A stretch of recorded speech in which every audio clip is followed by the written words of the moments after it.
Welcome to Dented, your go-to hub for simplified, high-yield dental education. So guys, in this video we are going to study about the eruption cyst.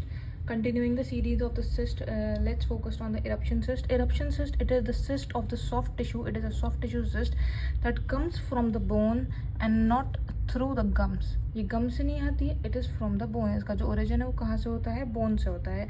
It is a soft, smooth, swollen bump on the gums. अगर ये आपके gums हैं, for example these are the gums, तो it is a kind of bump, swollen, smooth, soft bump on the gum, considered as a soft tissue version of the dentagenous cyst. Dentagenous cyst का soft tissue version होती है हमारी eruption cyst. So अगर हम लोग इसको देखें, अगर हम लोग इसको clinically अगर हम इसको देखें eruption cyst को, so as you can see in the given figure, we are having an eruption cyst. It is the clinical appearance of an eruption cyst. In this, it is a soft swelling and it is a bump-like appearance. So next, continuing with the topic. So what is the cause of the eruption cyst? So the cause is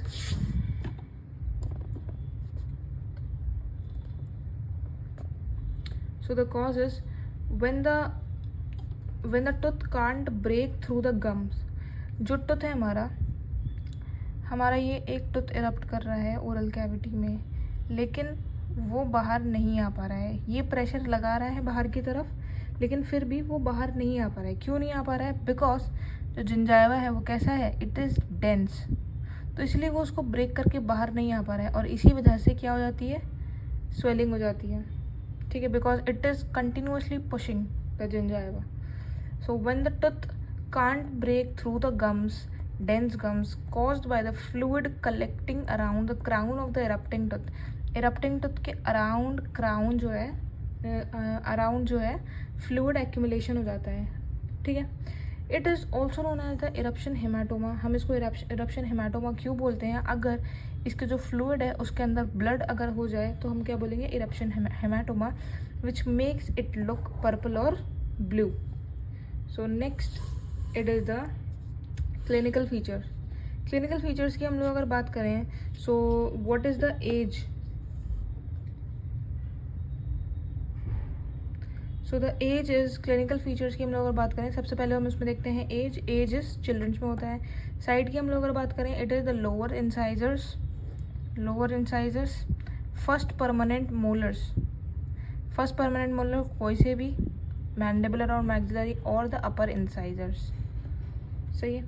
ये तीन इसके location है, lower incisors, अपर incisors और the first permanent molars. Okay, it can affect the deciduous और the permanent teeth. वो teeth जो erupt होते हैं, कोई से भी टीथ हो सकते हैं, वो डेसिडुअस भी हो सकते हैं, परमानेंट भी हो सकते हैं. अपीयरेंस कैसा होता है? सॉफ्ट होती है, राउंड होती है और सी थ्रू स्वेलिंग होती है. ठीक है. और ये स्वेलिंग जो होती है वो इनलार्ज होती है, अप्रॉक्सीमेटली 1 to 1.5 सेंटीमीटर तक ये बड़ी हो सकती है. ठीक है. अगर हम रेडियोग्राफिकली देखें तो radiographically it is the soft tissue की शैडो सी दिखती है, कोई बोन का इन्वॉल्वमेंट नहीं होता है. ठीक है. Next is the histological features. If I say the histological feature says that जो इसकी एपिथीलियम होती है वो कैसी होती है? जो जिंजाइवा की होती है वो इसी की एपिथीलियम रहेगी. ठीक है. सो जो जिंजाइवा की एपिथीलियम है वो क्या है?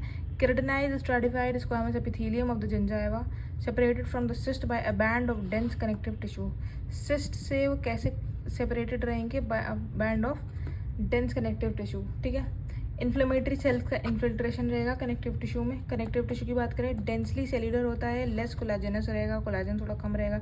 ओडोंटोजेनिक होता है, एपिथेलियल सिस्ट होता है एंड कैन बी सीन.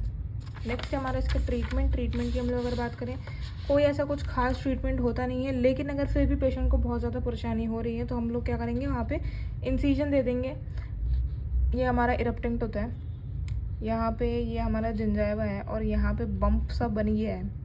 अब ये प्रेशर लगा रहा है बार बार. हमने मान लो यहाँ पे एक इंसीजन दे दिया तो डेफिनेटली हमारा टूथ आराम से बाहर निकल जाएगा.